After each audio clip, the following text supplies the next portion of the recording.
नमः। ॐ नमोस्तुते व्यासविशालबुद्धे फुल्लारविन्दाय तपत्रनेत्र येन त्वया भारततैलपूर्णः प्रज्वलितो ज्ञानमया प्रदीपः। ॐ ध्यानमूलं गुरुर्मूर्ति पूजामूलं गुरुर्पदं मन्त्रमूलं गुरुर्वाक्यं मोक्षमूलं गुरुकृपा। ॐ कृष्णाय वासुदेवाय देवकीनन्दनाय च नन्दगोपकुमाराय गोविन्दाय नमो नमः।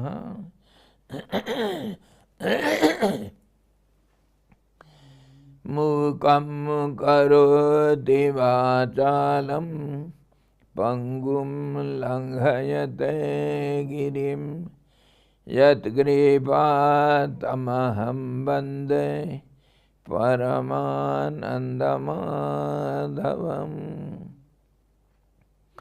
सद्गुरु भगवान की जय, सच्चिदानंद भगवान की जय, कृष्ण भगवान की जय, गीता महारानी की जय।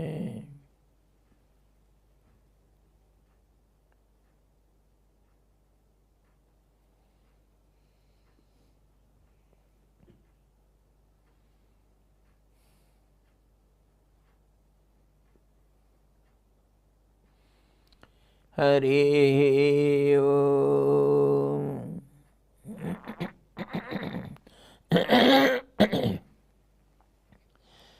Let us see Srimad Bhagavad Gita, discourse 13th, and in that, since 2-3 days we have been discussing one sloka only.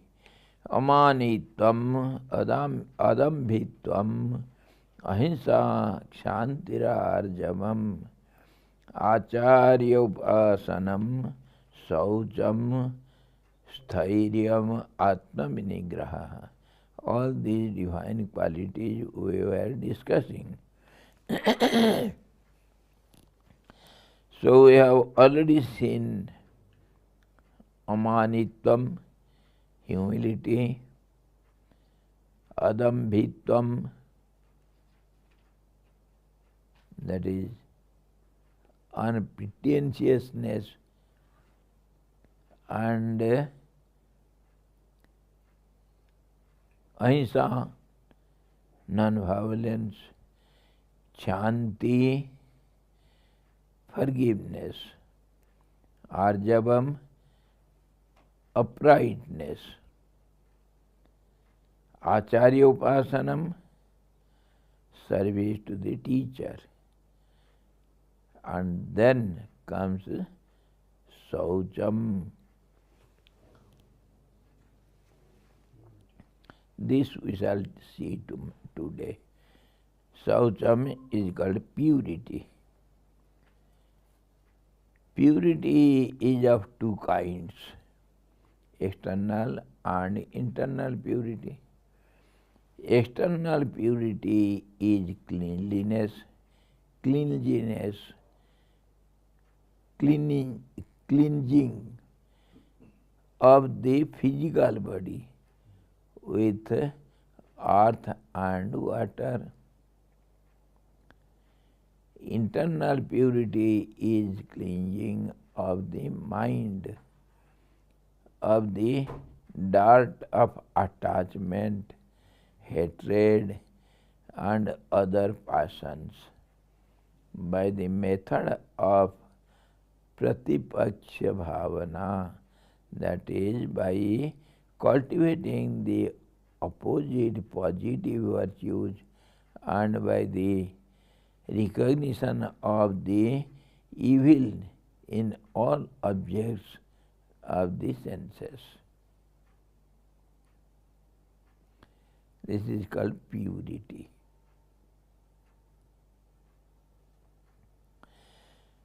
So, two kinds of purity we have seen. One is physical and other is mental. And why not verbal? Why don't you ask? Why not verbal? Verbal is included in mental. Why? Because verbal, these words or whatever we utter, audible sound, that is not really verbal in the very fast appearance. It is the fourth stage of the sound. So we see it has to pass through three subtler phases, and then this fourth phase is called the audible sound. So it is even subtler than mental. Mind hardly can grasp mind, or intellect also hardly can reach the origin of the sound. So it is in some phase it has to go through the mind, so it is mental. It is included in mental purity. But physical is physical. It is, of course, mind is everywhere there. When there is purity of mind, of course, the body and the speech, they will be influenced by the mind, no doubt in it.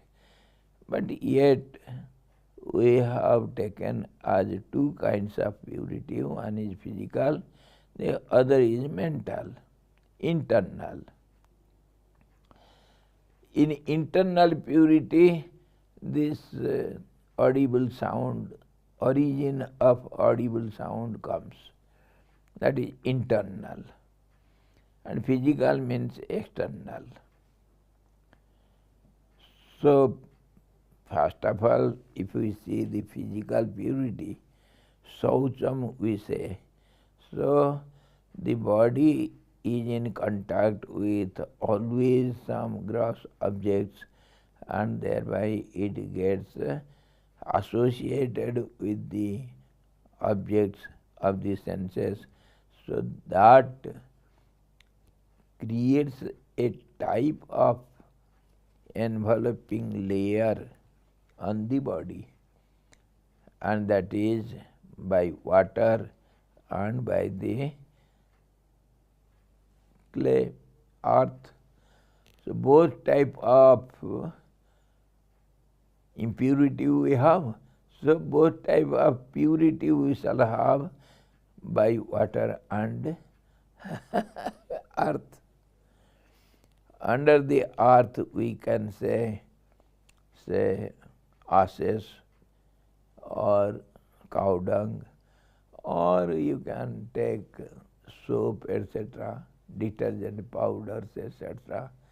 But that will work only by the help of water. So, cleansing the body and washing it and making it pure. Pure means darkless. That is done by all these agents. water and mostly water and earth. And mind is dangerous. You cannot wash the mind with water or cow dung. But cleansing of the physical body, purity of this body, physical body externally, it has got little effect on the mind also, internal mind and internal soul.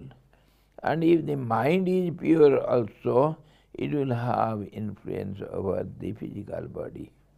Both are related to each other, so both are necessary. One-sided cleansing will not do. So both we have to do. Physical washing with water, taking bath, or washing the feet and hands with water, face.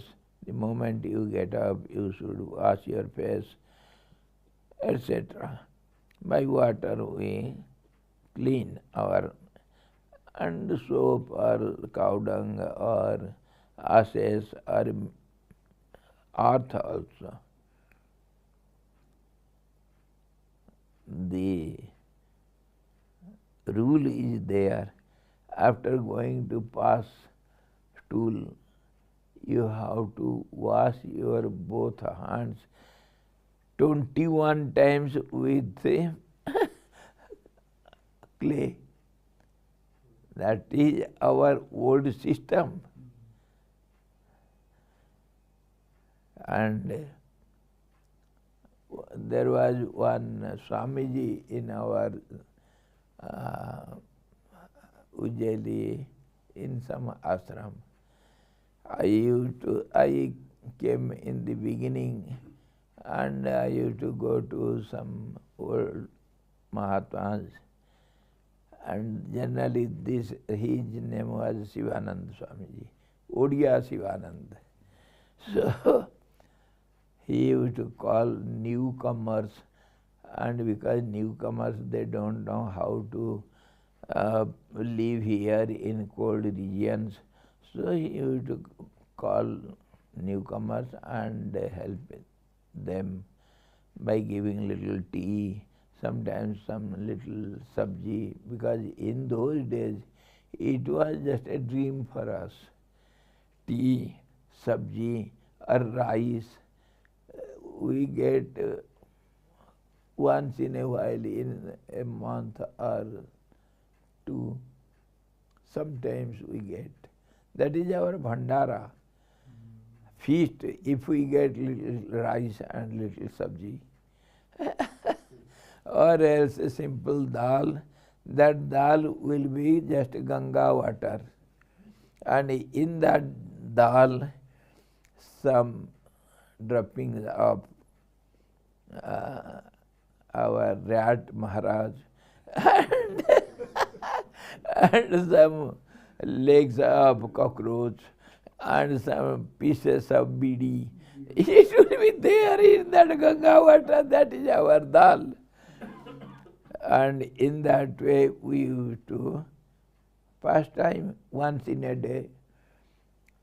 So this Swamiji used to give little sabji, sometimes little rice, and mostly little tea to the newcomers. They will be habituated, they will not be frustrated in these cold regions. So one day I took tea and I washed the glass in just water and kept it. Then he was so much honored. Oh, young boy, come here. How did you wash this glass? I said, Sanjay, I washed with water. No, you lazy fellows, you don't know how to wash a glass. First you have to wash it with cow dung, then with ash, and then with soap, and then you have to completely dry it and then give me. You lazy fellows, huh? You don't know how to wash the glass?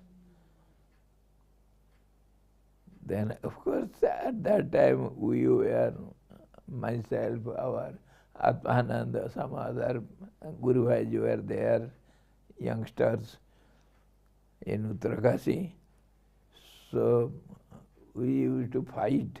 We don't like to have all these customs and traditions of Mahatmas, old Mahatmas. So I said, Swamiji, I have heard Ganga Jal is purest in this world, purest. Do you agree to it? Yes, yes, what doubt is there? I have washed it with the Ganga water. Is there more need of washing it with the cow dung? Cow dung is more pure than Ganga water. Oh, lazy fellows, they know how to argue.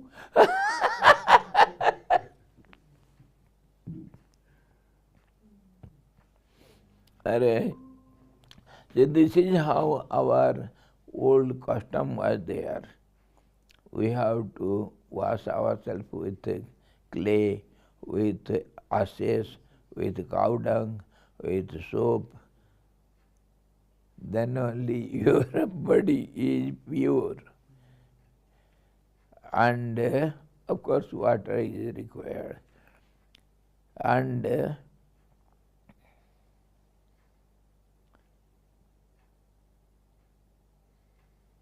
mental purity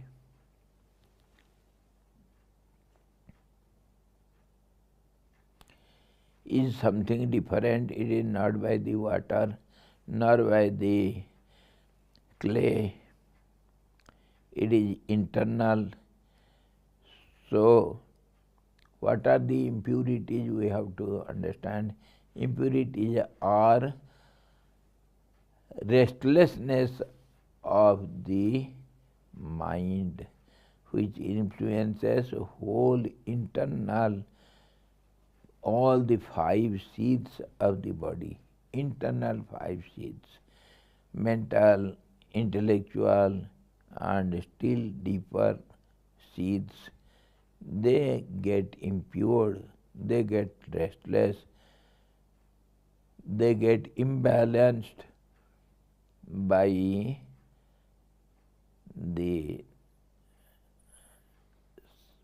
some kind of impurity, that belongs to mind only.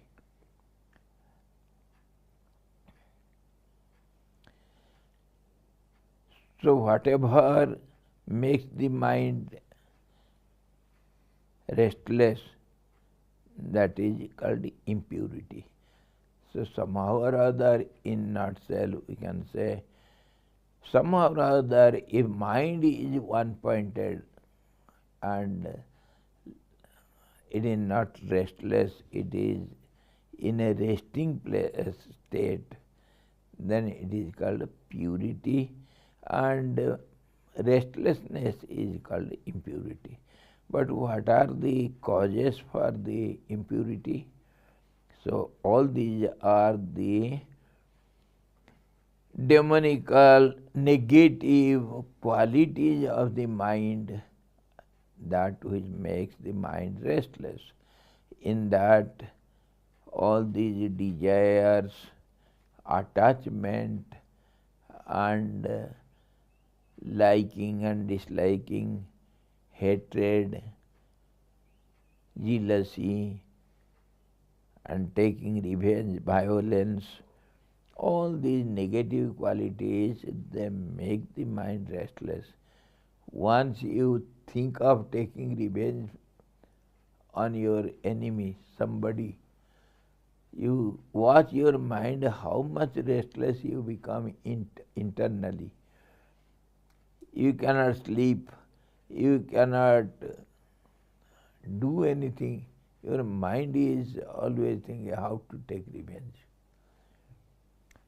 So all these negative qualities, they somehow or other make the mind restless. That is called impurity. Purity means oneness. Impurity means manyness. In this way, all these negative qualities, they make the mind restless and it becomes unsteady. So,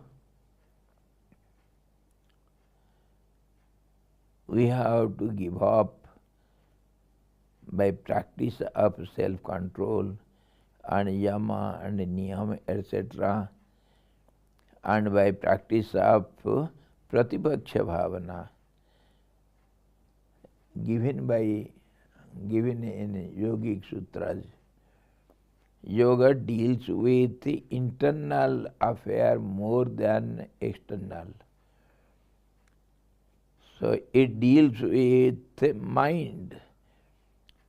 So the restlessness of the mind should be steadied. And not only by yoga, by Ayurveda science also, we can cleanse our internal body, inner seeds. You see, Ayurveda says there are three aspects in this body which is, when in balanced state, the body is diseaseless. It is at ease, not at dis-ease. So, three aspects are kapha, vata, pitta. Kapha, vata, pitta. Pitta is the quality of modification of heat. Vata, modification of the prana, the wind in the body. Body is composed by 5 elements and the composer is mind. Manaha sasthani indriyani prakriti sthani karsati. It collects all the ingredients, material ingredients from the 5 gross elements, basic elements, that is sky, air, fire, water and earth. Mainly the life principle are visible, more manifested in air, fire and water. That's why we say Jal hi jivan hai.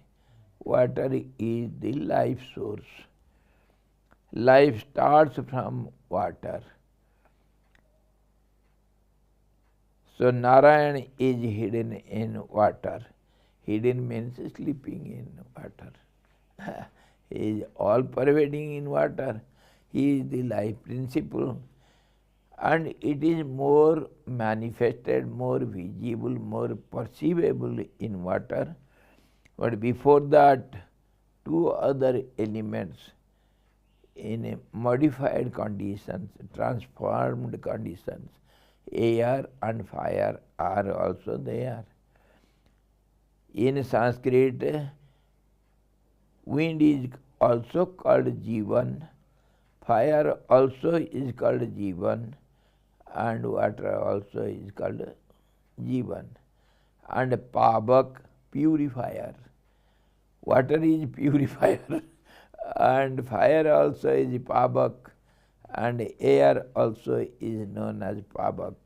Pavak means purifier. So all these 3 elements,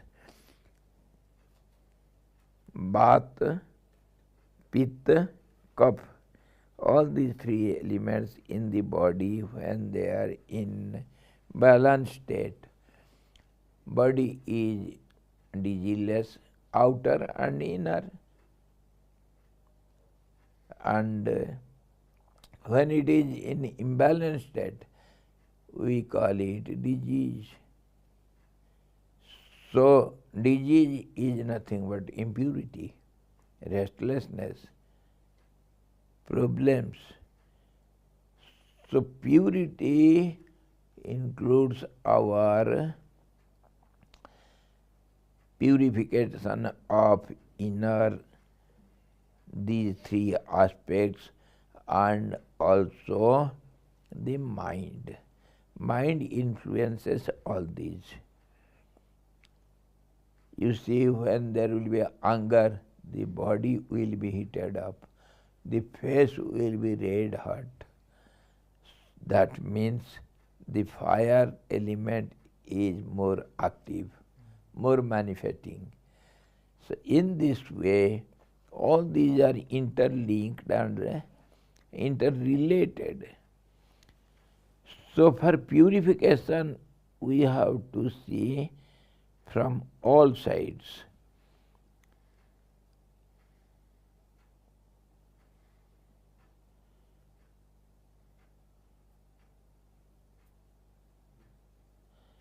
Internal purity is cleansing of the mind of the dirt of attachment.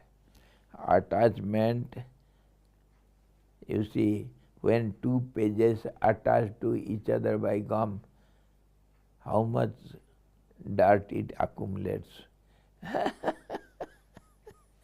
So attachment is a kind of impurity itself. It is a cause for impurity. Hatred means, dvesh. Dvesh, so mind becomes restless and body also is influenced by it. And other passions, all these, see, hatred, violence, taking revenge, jealousy, all these, greediness, or that is accumulating things, that is due to attachment, of course. But all these negative qualities, they influence the inner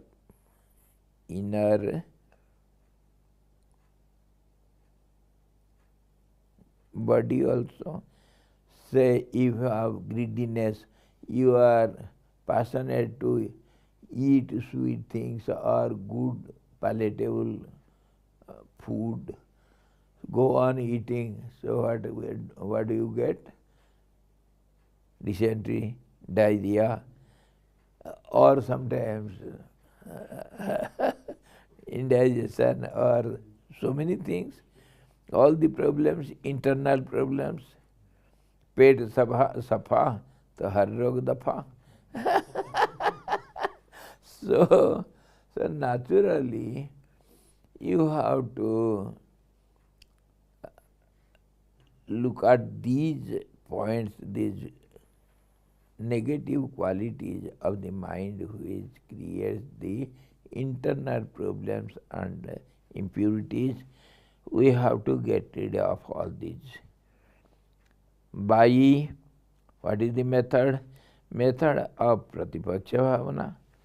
If you have jealousy in your mind, if you are aware of it, that means if you see your own mistakes, if you can see your own mistakes, then only you can rectify your mistakes. If you don't know, you don't accept your mistakes, how can you rectify your mistakes? How can you be perfect? So our life journey is nothing but journey towards perfection. That is, in other words, the journey of evolution. So we have to bring the opposite quality of it. Then automatically this passions will be under control, they will be weakened, and they will be away from you. You can get rid of it by the method of Pratipaksha Bhavana that is given in Yoga Sutras. Opposite qualities you must cultivate. By cultivating the opposite positive virtues and by the recognition of the evil in all objects of the senses. This is a most important point one has to remember in every second, every moment of our life. We should find fault with ourselves, not with others. But I told you, there is a but everywhere. Kintu parantu, it makes the language clearer. Of course, we should not find fault with others. We should find fault with us. This we accept. We should find fault with us. So inner disorders we can harmonize, and unless and until we find faults with others, means not with other persons, but any object which is outside, if we find fault with it in spiritual practices, then we create a kind of dispassion towards it, with hatred towards it. That type of hatred towards the sense objects helps us to be indifferent towards them, and then that helps you to reduce, to minimize your desires and restlessness of the mind. Mind will not move around all these sense objects, it will see within. So in this way, finding fault with sense objects, anything you see or hear or taste or smell, whatever, it should be seen with, perceived with indifference, without any liking for it. That means if you see the negativity in those objects, then you can be indifferent towards it. Oh, I don't like it. That sense is seen in the mind. So that is called dispassion, vairag. Without that, we cannot purify our internal body or mind. So dispassion is a must, and for that you have to find fault with sense objects.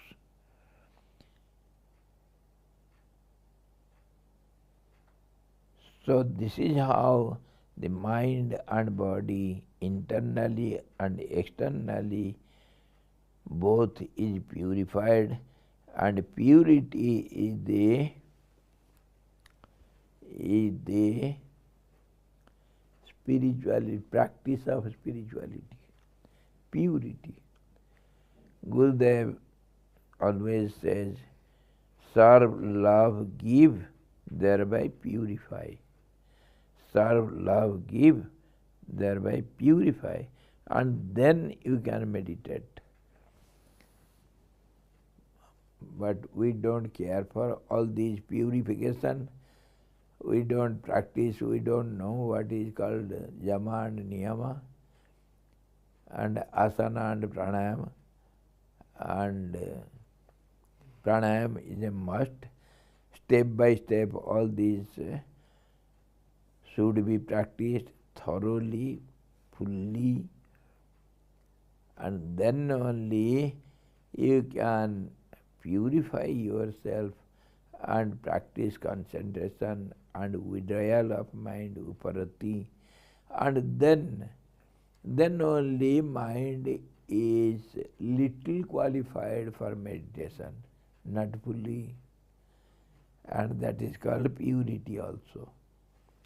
This purity helps you to enter into oneness, that is called meditation. And that's how yogis, karma yogis, jnanis, everybody, they achieve their goal. Purity is a greatest quality. We cannot overlook it. And then comes steadfastness, dhairyam or sthairiyam. Sthairiyam, steadfastness. That also we have seen in Yoga Sutra. Yoga gives the secret of one-pointedness of the mind. Chitta vritti nirodha. Chitta vritti means restlessness or process of mind. That should be stopped. If that is the aim, that is aimed at purity only. Purity means oneness, and that's how all these previous steps you have to thoroughly understand and practice, then only you can enter into meditation. This steadfastness is known as sthairya, means asana, pranayam. Pranayam, your kumbhak is nothing but sthairya. Sthairya means balanced state, steadiness, or rest, not restless. So it is indirectly we see kumbhak, prana. When prana is steady, then mind slowly becomes steady, because prana gives a momentum to my movement of the mind. And when the mind moves, then senses, and then the body. So prana has to be steadied, and that's how mind will be steadied. That is called sthairiyam. And then, of course, before that we have to practice asana. At least one should sit in one steady pose, unshaken, unmoved, keeping the body for 3 hours. That is called asana jaya, conquest of asana. That means if the body, see, the body, mind and prana, these are body with the senses. Mind, fourfold mind. Mind, intellect, ego and subconscious mind. And prana also is of 5 kinds, and minutely 10 kinds. Thus prana, pancha prana is commonly, everyone knows, prana, apana, vyana, udana, samana. So all these in different parts of the body, they give momentum, they push all these nervous system and all these organism within the body, and by of course the mind. Mind means intellect, etc. So if prana is steady naturally, The mind will steady or the body also has to become steady. And these three triangular force, cooperative triangular force, is known as, it is the secret of the nature, how the nature works. Everywhere these three are there. Externally the whole world changes because of the cosmic mind, cosmic prana, and the forms and names. They change. Changing is due to cooperative force. If one changes, the other two has to change. So controlling these three, if one is controlled, the other two are bound to be controlled. Just as if you catch one member of the dacoit group, then all the secrets he will vomit out. So in that way, you have to control all the three, or at least one thoroughly well, then other two will be under control.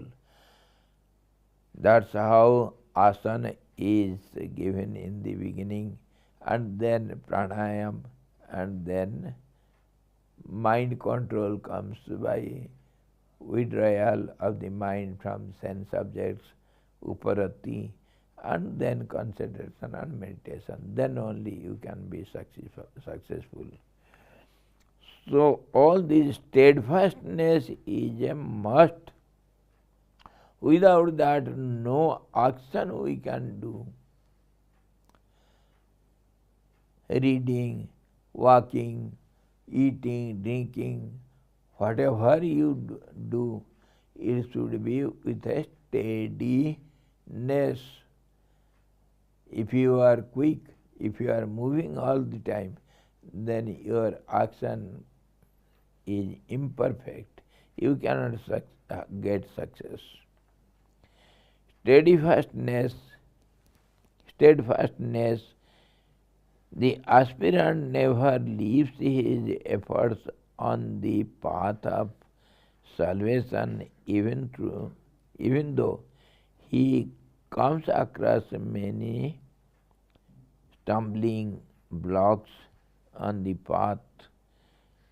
This is steadfastness or firmness. No meditation on Brahman is possible with a fickle mind, restless mind. So mind should be steady, one-pointed, and thereby your prana and body, everything. And from other angle, if we see, this steadfastness is nothing but one-pointedness, and this is purity also, and that is called the truth also. One is the truth, many is the world.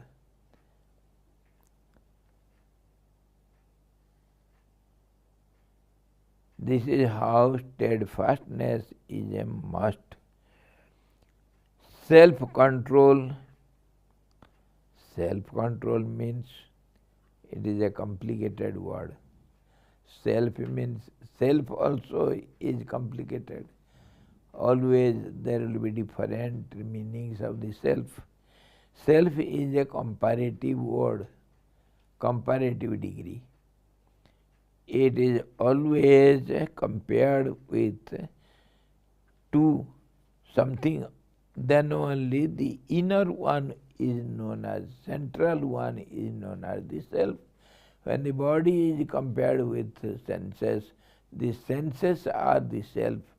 When the senses are compared with the mind, then mind becomes self. In this way, self changes its meaning. So self-control means a control of the aggregate of the body and the senses together, everything. Aggregate we have Sanghata. Sanghata we have already seen. Sanghata, Chetana, Dhiti. So this aggregate, my body with the senses, mind and prana, everything should be under control.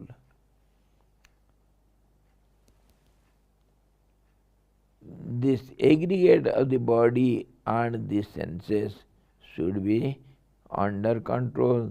The senses and the body which naturally run externally towards the sensual objects are checked and directed unto the path of salvation. No meditation is possible in a body wherein the senses are out of control and distract attention. Why this senses, body and mind has a nature of outgoing, a nature of restlessness? Why? Simple theory, because the whole nature, whole creation is nothing but changing phenomena. So change means there will be intervals 1 and 2. In between there will be a gap. Then only it can change. And then it can be multiplied. So when there are 2, then one will be in and other will be out. When there is a barrier, there is an interval, then only we understand what is in and what is out. And you know the nature. If you have clothed yourself in the room, you have no agitation. If somebody has clothed from outside, see what you feel. Same thing, same situation. If you have done it, then it is, you are not restless. If somebody has clothed you from outside, how do you feel? There is a tendency to outgo. That's why you feel restless. Yes, sir. So in this way, nature has got outgoing, means from in to go out, that is possible when there is a barrier, in the gap, then only we understand what is in and out. So this is the nature of the nature. Without this, there is no nature. If the gap is not there, if the multiplication process is not there, changing phenomena is not there, then it is not manifested nature. It is the truth. So we are in the world, relative world, inside the nature only. So nature's nature, the secret of nature, rule of nature to change. Change means in and out. So it must go out. Going out means multiplying and changing. That's how this is a nature of every object, not only our mind or human beings, everything, everywhere. See the cows or the horses, they are tied up inside the cow shed or inside some sheds. The moment you untie them, they will run out. the tendency. See the poultry farm, all the hens and they will be inside the room. The moment you open the door, they will run out. Everywhere, everywhere. The water also, if it is within the boundary, if you break a boundary, it has to go, it has to flow out. Everywhere the nature has the same rule to go out. So this tendency should be controlled, then only we can have steadiness and self-control. Without that, we cannot have one-pointedness, we cannot meditate, we cannot reach the one goal. So all these qualities you have seen. Tomorrow we shall see further. Indriyartheshu vairagyam anahankara evacha janma mrityu jara vyadhi dukkha dosanudarsanam. This is, we have discussed a little now in purity, and we shall discuss it, dispassion, how to get it, because it is discussed inside this sloka. So he is giving explanation to it in the next sloka. Tomorrow we shall see. Thank you. Hari Om Purnamadaha Purnamidam Purnada Purnamudachyate Purnasya Purnamadaya Purnameva Vasishyate. Om Shanti Shanti Shanti. Sadguru Bhagavan ki jai, Satchidananda Bhagavan ki jai, Krishna Bhagavan ki jai, Gita Mata ki jai.